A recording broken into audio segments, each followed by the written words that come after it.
Halo teman-teman semua, kembali lagi bersama saya WNZ88 atau Rias J88. Hari ini saya ingin membedah sebuah sepeda motor Yamaha Mio. Ini sepeda motor punya saya, bunyinya aneh ya guys. Ketika di starter, di gas, ada bunyi aneh pada bagian CVT-nya. Jadi bunyinya itu seperti ini teman-teman.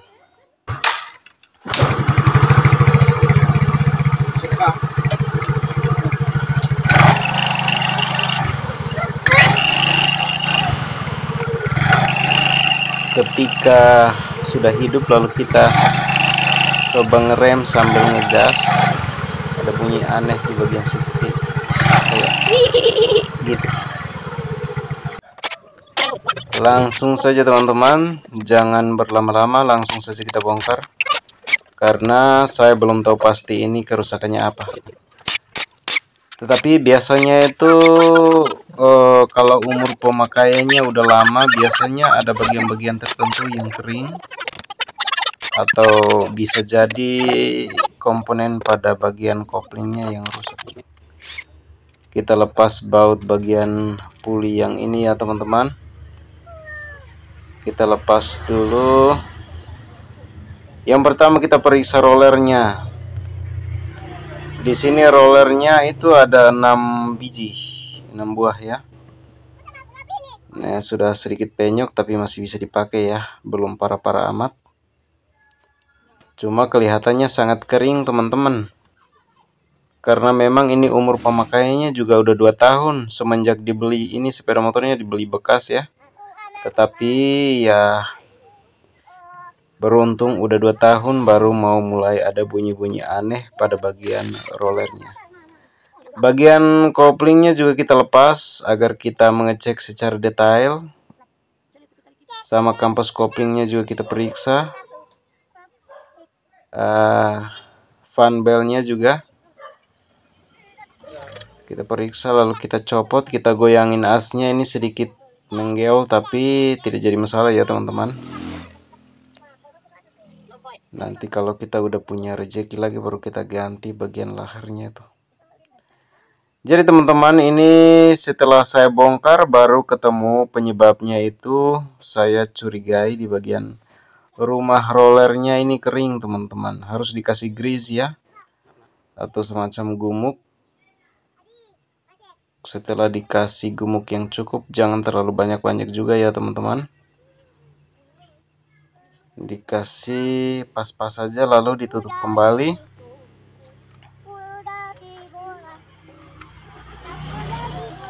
Jadi teman-teman, di saat pemasangan ini teman-teman harus memperhatikan agar presisi. Di sini kita pasangin dulu ringnya, lalu kita pasang kembali pulinya. Setelah itu funbelnya kita remas seperti ini ya, agar bisa menggigit dan menjangkau puli bagian depan agar tidak terasa mengganjal ketika kita memasang penutup pulinya. Ya, bagian belakangnya sudah kita kencangin, sekarang kita pasangin lagi.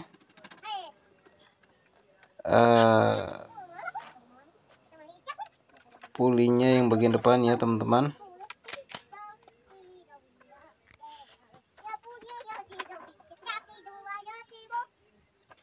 Ya, sengaja diremas agar di depannya bisa longgar. Kita pasang ring, lalu kita pasang lagi puli yang satunya untuk menjepit tali kipas atau fan belt.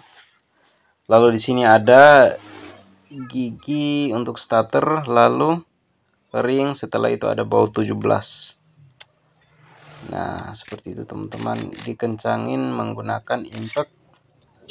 Kalau belum punya impact ya bisa langsung gunakan kunci biasa, tapi berhati-hati ya. Nah, seperti ini teman-teman. Setelah dirasa udah pas, kita kencangin. Nah, setelah itu kita putar-putarin teman-teman, agar melihat kondisi apakah sudah normal atau belum. Jadi teman-teman semua, ini penyebab bunyi cicit kayak tadi itu yang pertama kita starter itu. Penyebabnya itu karena memang rumah rollernya itu udah kering banget ya. Jadi semenjak sepeda motor ini dibeli, udah 2 tahun, baru mau minta servis lagi di bagian fanbelnya. Setelah selesai kita kasih grease atau gumuk di bagian rollernya, langsung kita tutup kembali. Ini baut-bautnya kita pasangin menggunakan tangan dulu agar dudukannya udah pas, baru kita gunakan impact. Namun penggunaan impact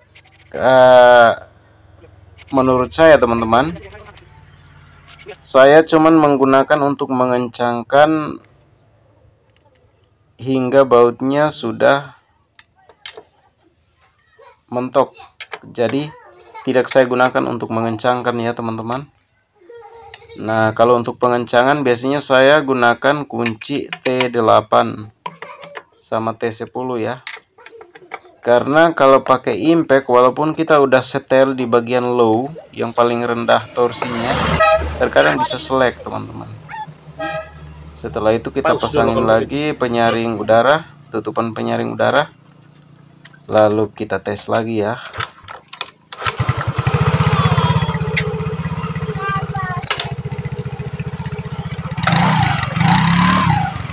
Oke teman-teman,